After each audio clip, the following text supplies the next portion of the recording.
శ్రీమాత్రే నమ. జయ గురు దత్తాత్రేయ నమ.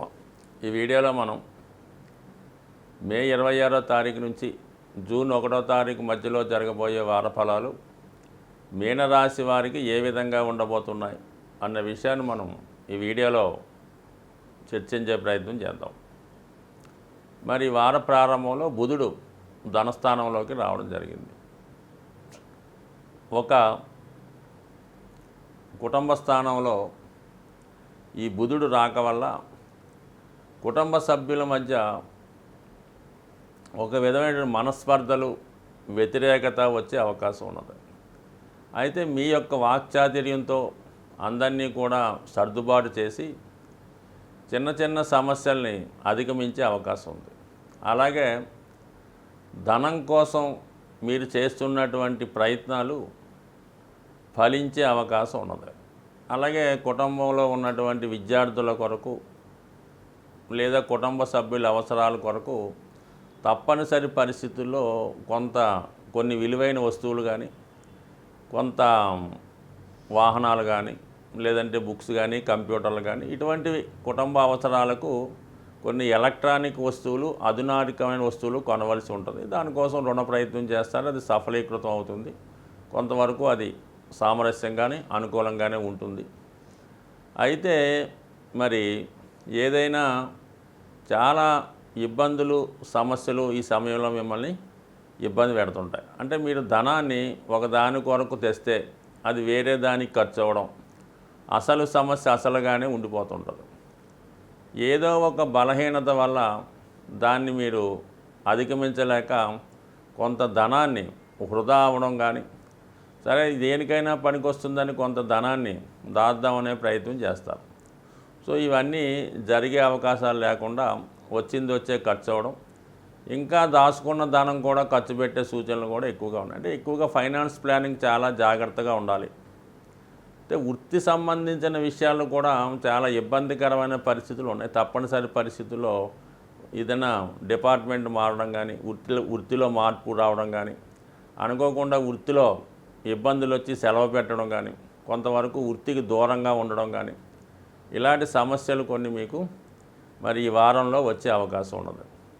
సో కొంతకాలంగా మీకు సహకరిస్తూ మీరు మంచివారు, స్నేహితులు అనుకున్న వాళ్ళే ఇప్పుడు మీకు ఇబ్బంది పెట్టే విధంగా ఉండే అవకాశం ఉన్నది.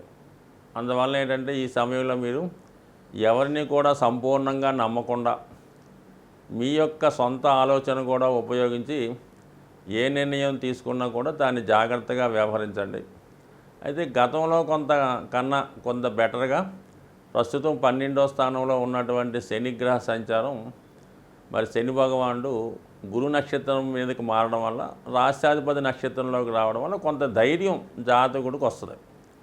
సో ఆ కారణం వల్ల ఏంటంటే కొంత అభివృద్ధి కొరకు కొన్ని ప్రయత్నాలు చేయడం, అవి కొంతవరకు మిత్రుల సహకారంతోనో, స్త్రీల సహకారంతోనో, లేదంటే జీవిత భాగస్వామి సహకారంతోనో ముందుకు వెళ్ళే అవకాశాలు ఉన్నాయి.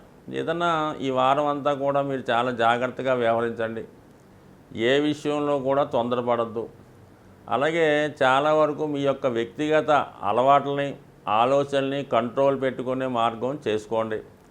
ఎట్టి పరిస్థితుల్లో కూడా మొగమాటం వల్ల కానీ, ఎవరి బలవంతం వల్ల కానీ, వెళ్ళకూడని కార్యక్రమాలకు వెళ్ళడం కానీ, వెళ్ళకూడని చోట్లకి వెళ్ళడం కానీ, సాధారణంగా కొంత ప్రభుత్వం వారిచే బహిష్కరించబడినటువంటి కొన్ని చోట్లు ఉంటాయి కదా, అటువంటి వాటికి వెళ్ళడం, అటువంటి వాళ్ళతో పరిచయం పెంచుకోకుండా ఉండడం మంచిది. బట్ ఏదైనా మరి మీరు జాగ్రత్తగా ముందుకు వెళ్ళడం మంచిది.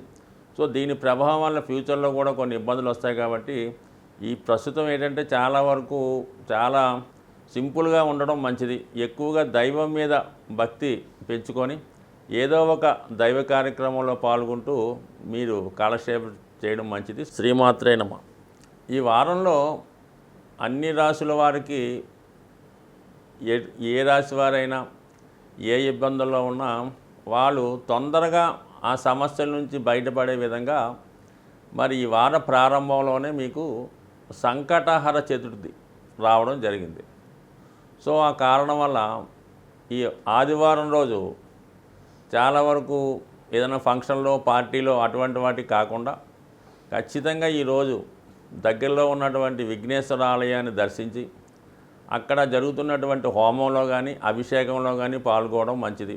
సాధ్యమైనంత వరకు విఘ్నేశ్వరుడి అష్టోత్తరం లేదా సంకష్టహర చతుర్థి సంబంధించినటువంటి విషయాలు తెలుసుకోవడం వల్ల జాతకుడికి ఈ కష్టాల నుంచి బయటపడడం, అయితే విఘ్నేశ్వరుని పూజించడం వలన ప్రారంభించిన పనులు నిర్విఘ్నంగా సాగుతుంటాయి. కాబట్టి ఖచ్చితంగా మరి ఈ వారం మొదటి రోజు వచ్చే ఈ విఘ్నేశ్వరుడు సంబంధించినటువంటి పూజలో పాల్గొనడం వల్ల కంపల్సరిగా ఈ ప్రభావం మీకు ఈ నెలంతా చాలా శుభంగా ఉండే అవకాశం ఉంది. సో అలాగే ఎవరైతే విజయాన్ని కోరుకుంటున్నారో, అలాగే ఈ విద్యార్థులు ముఖ్యంగా కాలేజీలో ఉన్నత సీటు కొరకు కాంపిటేటివ్ ఎగ్జామ్లో విజయం కొరకు ఆశిస్తున్నారో వాళ్ళు ఈ జూన్ 1వ తారీఖున వచ్చినటువంటి హనుమత్ జయంతి రోజు ఖచ్చితంగా మరి హనుమాన్ టెంపుల్ దర్శించడం, ఆ రోజు స్వామిని సింధూరంతో కానీ తమలపాకులతో కానీ